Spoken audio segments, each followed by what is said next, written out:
টিহু বিধানসভা সমষ্টিৰ অন্তৰ্গত আজি মধুপুৰ উন্নয়ন খণ্ডত আঞ্চলিক পঞ্চায়তৰ সভানেত্ৰী জুনুমণি হালৈৰ শপত গ্ৰহণ।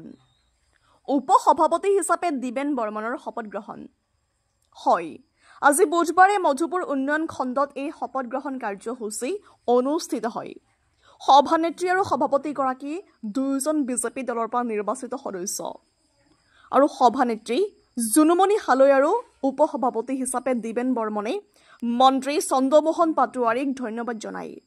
চাওক আমাৰ এই প্ৰতিবেদন। কেনেকুৱা অনুভৱ? ভালে লাগিছে। কোন নম্বৰ গাঁও পঞ্চায়ত ক'ৰ পৰা? 38 নম্বৰ চালুচি গাঁও পঞ্চায়ত।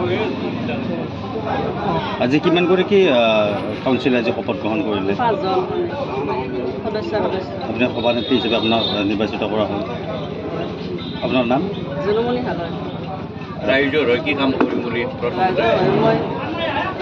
ৰাইজৰ লগত আলোচনা কৰি পেলাই মই ৰাস্তা ঘাট স্কুল কলেজ চব কাম কৰিম বুলি প্ৰতিশ্ৰুতি দিলোঁ।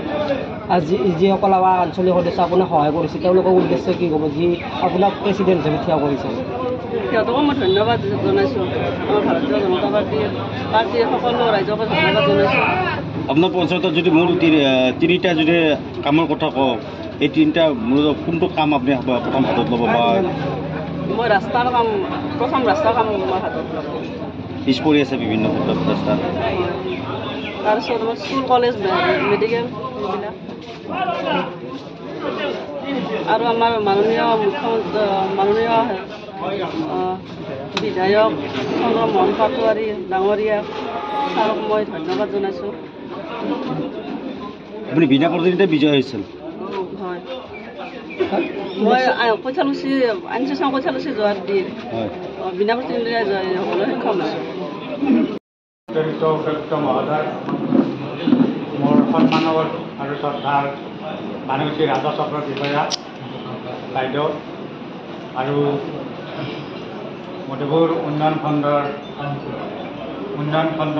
বিষয়া বাইদেউ আৰু মধুপুৰ উন্নয়ন খণ্ডৰ এছিষ্টেণ্ট ভিডিঅ' দাদা আৰু মঞ্চত উপবিষ্ট সন্মানীয় ব্যক্তিসকল আৰু আমাৰ ভাৰতীয় জনতা পাৰ্টীৰ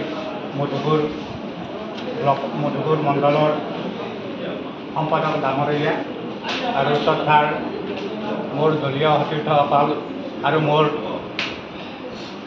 আঞ্চলিক পঞ্চায়তৰ মোৰ সতীৰ্থ বন্ধু বান্ধৱীসকল, আজি আমি এই মহান উদ্দেশ্য লৈ আজি আমি শপত গ্ৰহণ কৰিলোঁ। আজি এই শপত গ্ৰহণৰ জৰিয়তে আমি ভৱিষ্যতে আমাৰ মধুপুৰ ব্লকটো কেনেদৰে আমি উন্নত কৰিব পাৰোঁ আৰু মধুপুৰ ব্লকৰ এই যি বৃহত্তৰ অঞ্চল, এই অঞ্চলটোত আমি এই 5জনে লগ লাগি কেনেদৰে কাম কাজ সুচাৰুৰূপে পালন কৰিব পাৰোঁ আৰু আমাৰ অফিচ ষ্টাফৰ লগত আমি মিলাপ্ৰীতিৰে যাতে আমি কামখিনি সুচাৰুৰূপে পালন কৰিব পাৰোঁ, এইখিনি মই মোৰ ফালৰ পৰা সকলোৰে সহায় সহযোগিতা কামনা কৰিছোঁ। আৰু আমাৰ দলৰ লগতে আমাৰ ৰাইজৰ যাতে আমি উপকাৰ সাধন কৰিব পাৰোঁ আৰু আপোনালোকৰ অফিচৰ ষ্টাফৰ